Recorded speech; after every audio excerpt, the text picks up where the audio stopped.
and welcome to the Divorce Women's Guide podcast, where we talk about the things us divorcees are thinking, but not always talking about, as we turn our divorce into the best gift we've ever been given. And I do so with a little bit of sass and a whole lot of class. I am your host, Wendy Sterling, founder of the Divorce Rehab.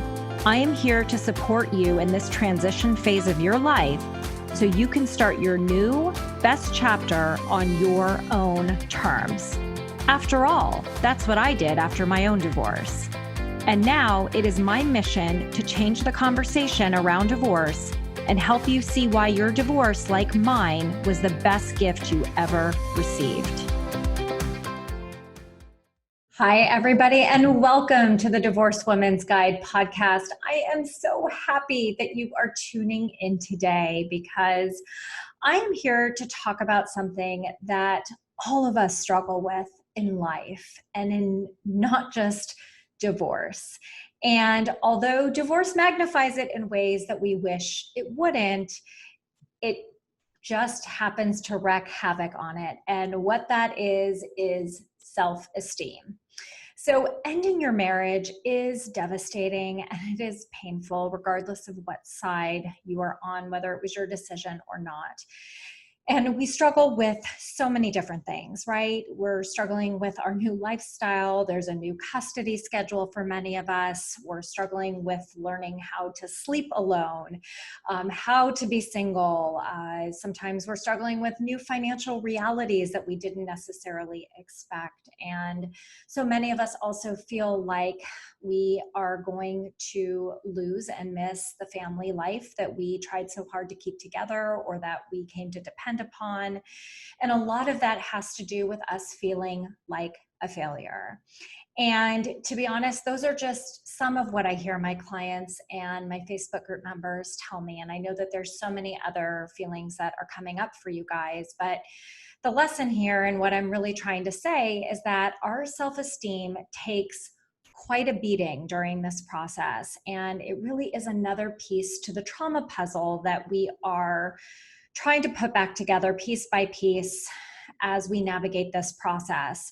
And one of my big focuses, and actually something that a lot of people ask me to talk about quite a bit, is why our self-esteem is so important to focus on, because it is something that takes the biggest hit. And I notice really plays out in every area of our life. And I experienced it myself.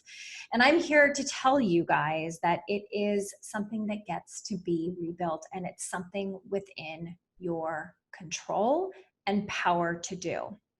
So when a relationship or marriage ends, we all have those feelings of failure. We feel rejected. We feel worthless. There's so much shame and we're embarrassed. We sometimes don't feel very attractive. Many people have lost intimacy with their partners, so they're also feeling unlovable. And again, that's just the tip of the iceberg. And how many of you, just like me, continuously go back and replay moments of your past in your mind over and over like a record player about what it was that you did wrong, right? Or perhaps what it was that you may have missed, right? What signs did you not pay attention to, right? And then you start questioning yourself. You question who you are. We question what we thought our life was. We question where it is that we are now. How many of you say, how the heck did I get here? Or my favorite, why is this happening to me, right?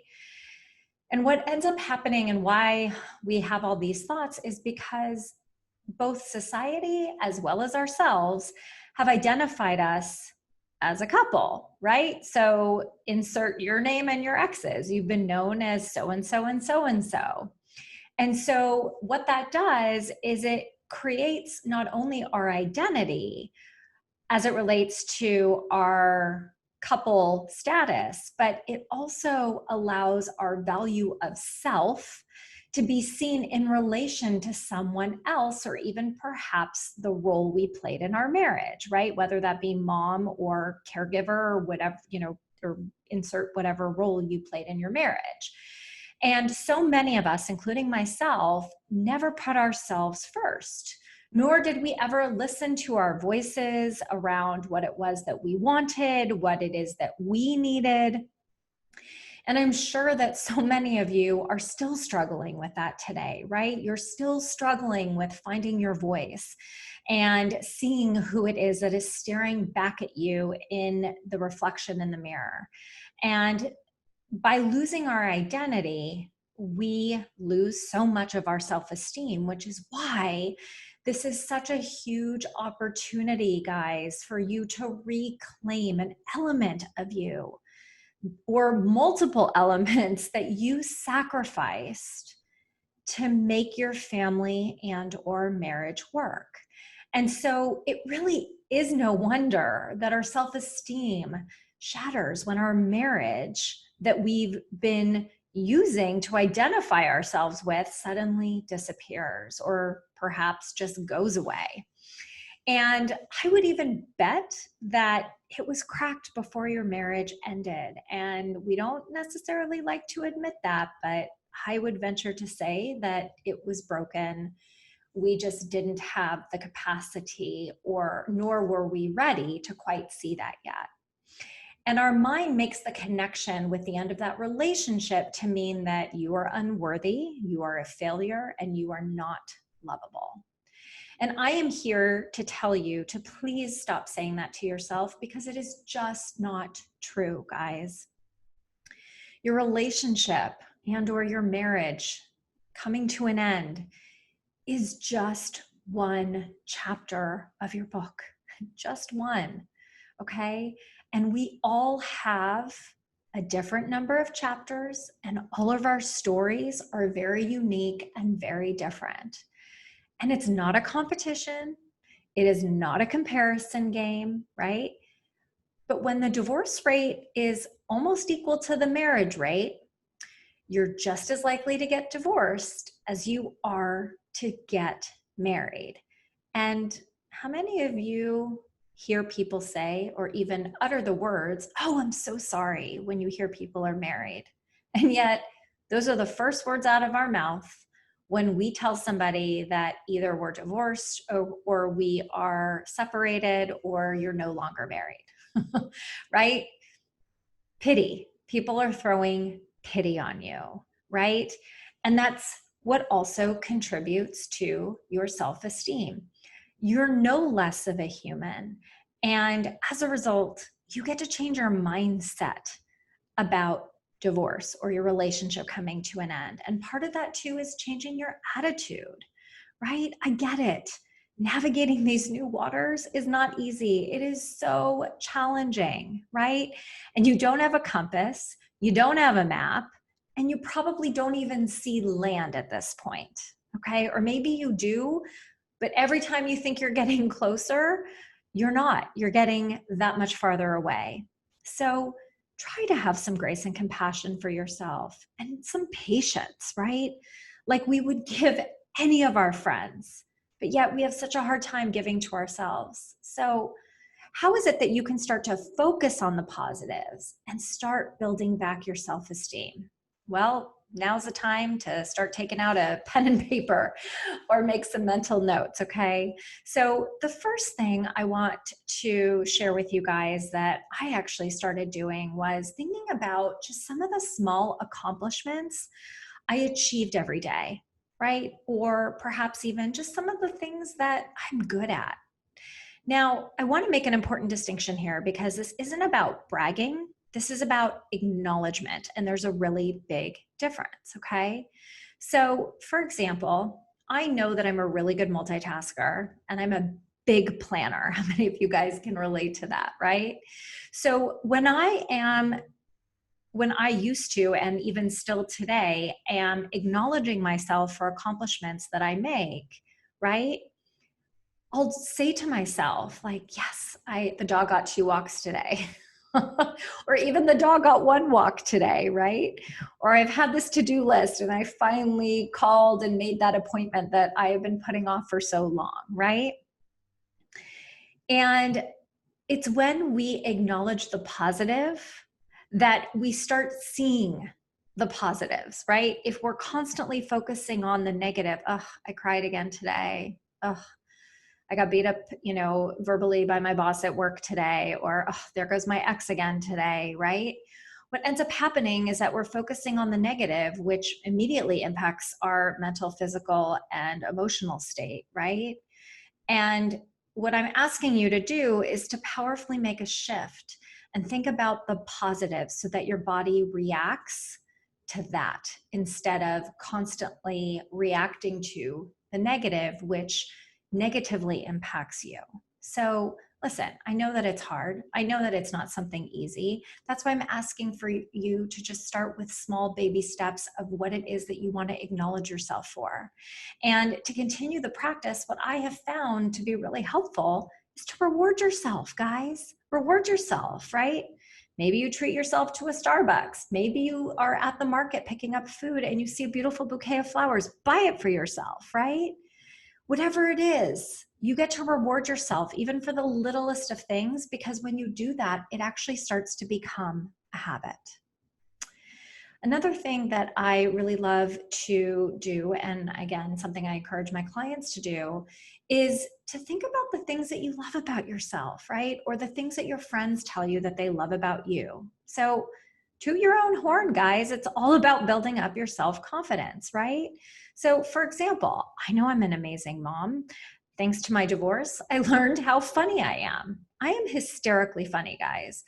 And for those of you who are in my Facebook group, you know how funny I am, right?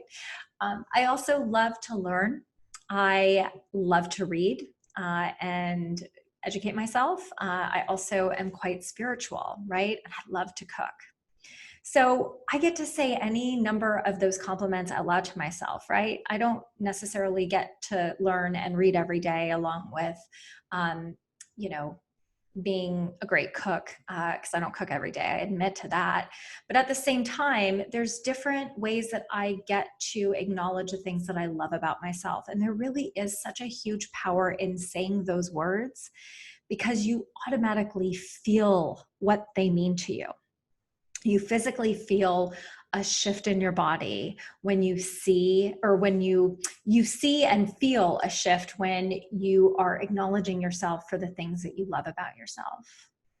So that's why I love to share these two tips, because when your self-esteem is low, these are two really easy ways for you to start to get good at that are baby steps to help turn negative thoughts into positivity.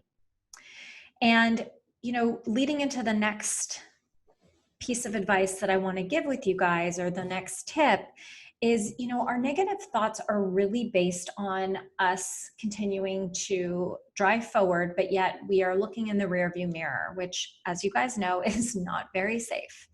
And when we do that, we're actually placing the way I like to think about it as a metaphor is that we're placing a really bright light on our past, which means there's a light on the negatives, like they define our future and us.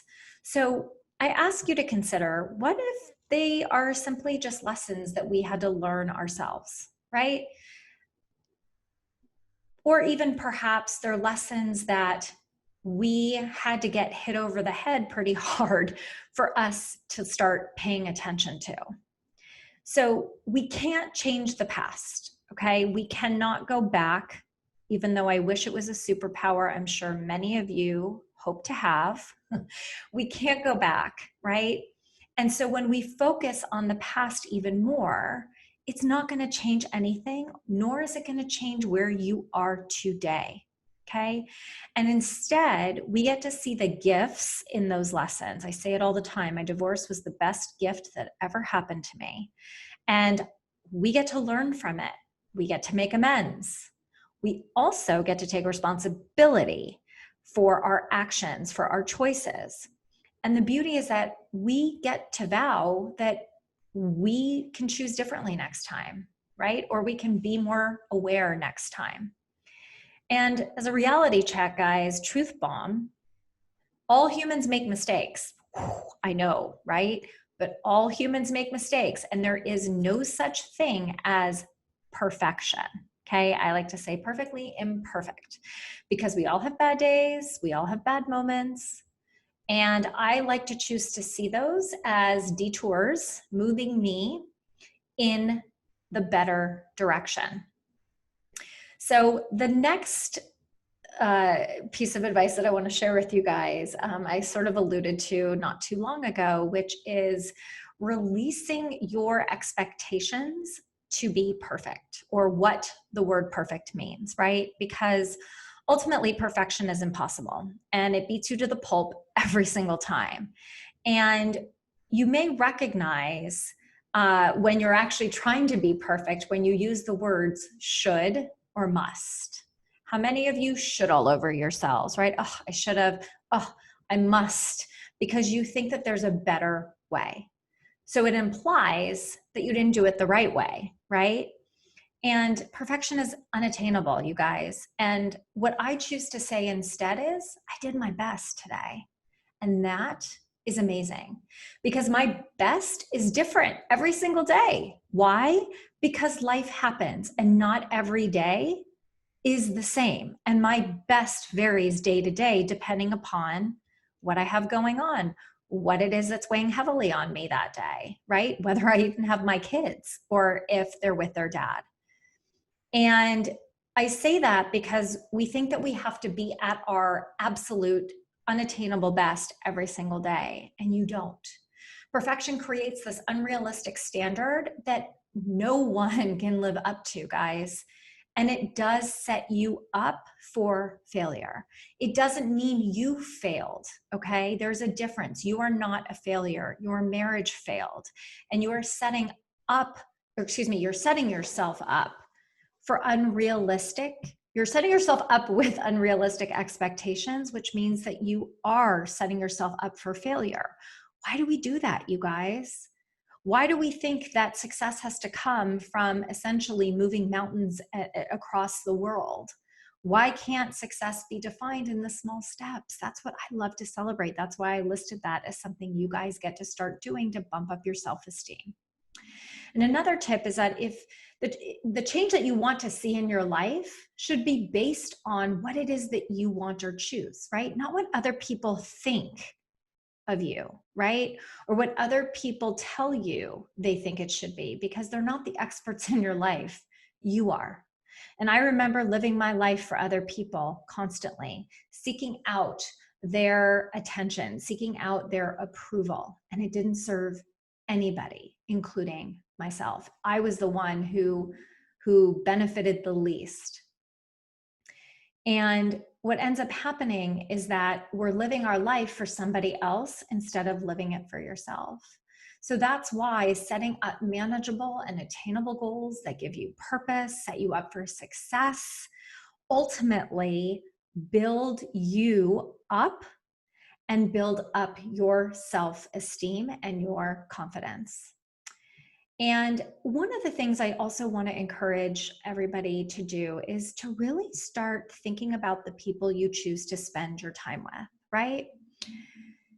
You can't change other people, but we can choose the people we want to associate with, right? So I always like to encourage my clients, and I did this myself, which was to interact with people who lift me up, okay? People who make me laugh, who make me smile, who boost my mood, who take my mind off of sadness, and who aren't digging for a story, right? Who aren't trying to make you the next rumor mill that goes through your circle of friends, right?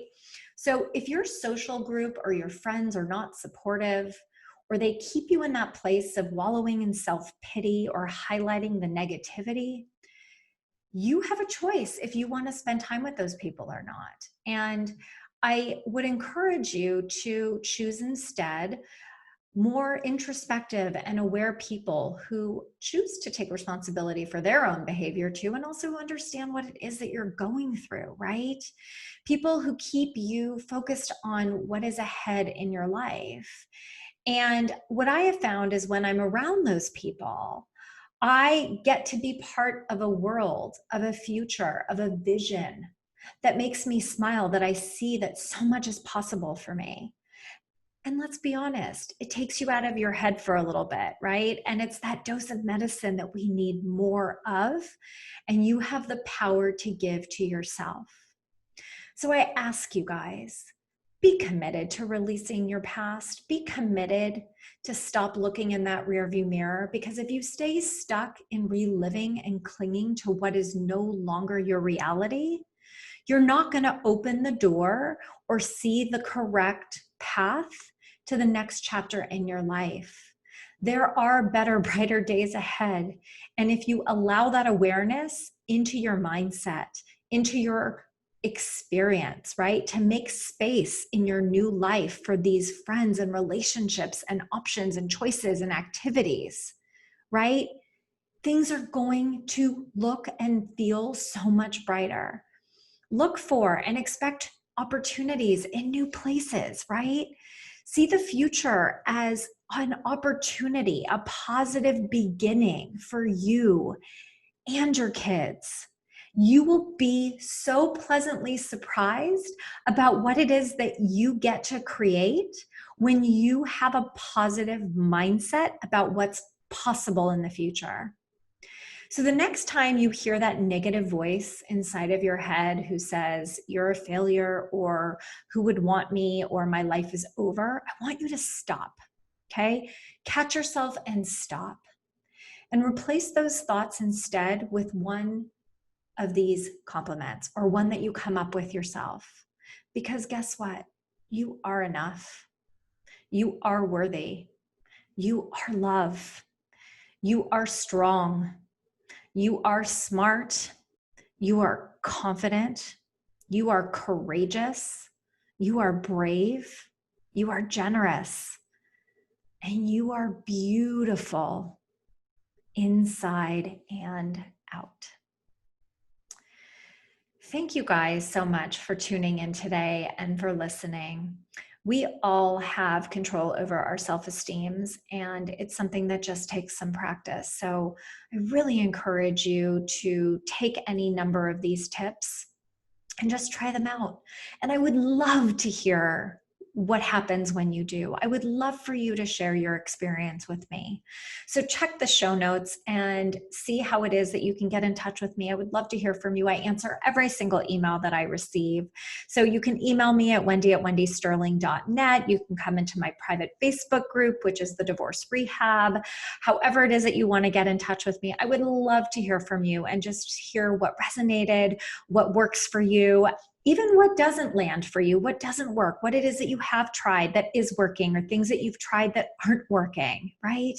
It's so important that we support each other and we share, and that we are open to possibility. So thank you guys so much for tuning in today. I can't wait to talk to you guys next week. Sending you lots of love, light, and joy. Have a beautiful rest of your day. Thanks for tuning in to another episode of the Divorced Woman's Guide podcast. If you like what you hear, please share this episode with someone you know, or spread the word on social media. This is how I reach more divorcees around the world and provide them with the support they need to create their next best life. And I would also love to continue the conversation with you. So please friend me on Facebook, join my private Facebook group, The Divorce Rehab, and follow me on Instagram at Divorce Rehab with Wendy. I'll see you next time.